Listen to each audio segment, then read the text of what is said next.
Hello everyone, आज चाहिँ म मासुको अचार बनाउँदैछु र रेसिपी तपाईँहरूलाई पनि सेयर गर्दैछु। सो भिडियो चाहिँ पुरा हेरिदिनुहोस् होला।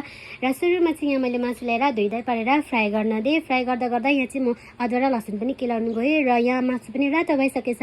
यसरी रातो भएपछि चाहिँ निकालिदिने। निकालिसकेपछि चाहिँ यहाँ मेरो अदुवा र लसुन चाहिँ केलाएर रेडी छ। अन्तखेरि यसलाई सानसानो गरेर काट्नु पनि पर्छ। र मसलाको लागि चाहिँ मैले यहाँ कालो तोरी, सेतो तोरी र जिरा लिएको छु। अनि सुकेको खुर्सानी पनि यसलाई चाहिँ मजाले फ्राई गरिदिनुपर्छ। र तपाईँहरूलाई चाहिन्छ भने चाहिँ गोटा धनियाँ पनि हाल्नु सक्छ। लास्ट टाइम चाहिँ मैले यो गोटा धनियाँ बिनै बनाउँदाखेरि चाहिँ एकदमै मिठो भएको थियो। सो त्यही भएर यो रेसिपी तपाईँहरूलाई पनि सेयर गर्दैछु। अन्त गोटा धनियाँ हाल्नु छ भने हाल्नु सक्छ होइन। अन्त फ्राई सब भइसकेपछि चाहिँ यहाँ मैले मिक्सीमा लगाएर पिस्ने। मिक्सीमा पिस्दाखेरि चाहिँ मेन नपिस्ने, हल्का हल्का अलिअलि यसरी चोप्टा चोप्टा छोड्ने हो। त्यसपछि चाहिँ यहाँ तेल लगाएर अदुवा लसुनलाई मजाले फ्राई गर्ने। मजाले रातो भइसकेपछि चाहिँ यहाँ मसला पनि लगाइदिने।